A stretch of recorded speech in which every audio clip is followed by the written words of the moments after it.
से ब्राह्मण हत्या का अंश ले लो।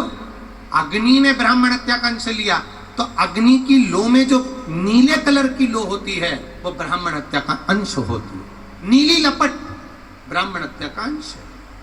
अग्नि का जो पीला भाग रहता है वो देव भाग रहता है, पर अग्नि में जब नीली लपट आ जाती है तो उसमें ब्राह्मण हत्या का अंश लग जाता है। शिव महापुराण की कथा कहती है, जब यज्ञ करता ब्राह्मण विद्वज्जन भूदेव जब यज्ञ कराते हैं, यज्ञ कराते समय अग्नि की आंच को, अग्नि को ज्यादा ऊंचा नहीं जाने देते। पास में एक शरबत बनाकर रखते हैं, थोड़ा सा दूध दही रखते हैं, जैसे ही आंच ऊपर होती है वो गिलास में भरकर, लोटे में भरकर अग्नि में डाल देते हैं, आंच को ठंडा कर देते हैं। क्यों? अगर यज्ञ की अग्नि ऊंची जाएगी, उसमें नीली लपट आ गई तो वो ब्राह्मण हत्या लग जाएगी, इसलिए उस अग्नि को सीमित रखा जाए। तीसरा स्थान दिया जल को, हे जलदेव आप हमसे ब्राह्मण हत्या का अंश लीजिए।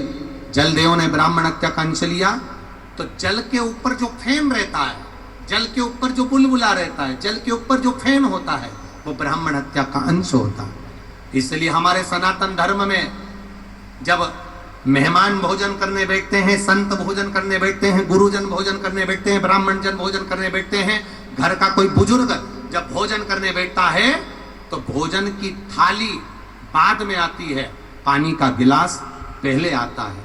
पानी का गिलास इसलिए पहले आता है कि पानी के गिलास में अगर कोई बुलबुला है, कोई फेन है, तो जब तक भोजन की थाली आए तो पानी में से वो फेन, वो बुलबुला समाप्त हो जाए। अगर पानी में फेन होगा और वो पानी किसी ने पिया तो उसको ब्राह्मण हत्या का अंश लग जाएगा। इसलिए तीसरा स्थान जल को दिया। चौथा स्थान स्त्री को दिया। नारी, तुम हमसे ब्राह्मण हत्या का अंश लो। नारी ने ब्राह्मण हत्या का अंश लिया तो नारी का रजस्वला धर्म, नारी का रजो धर्म धारण करना, 7 दिन तक नारी पूजन स्थान पर ना जाना, भगवान का भजन ना करना, कहीं भोजन को हाथ ना लगाना, स्पर्श ना करना, ये रजो धर्म नारी को दिया। 4 स्थान पर ब्राह्मण हत्या को बांटा गया। तब जाकर इंद्र उस कमल की डंडी से बाहर निकले।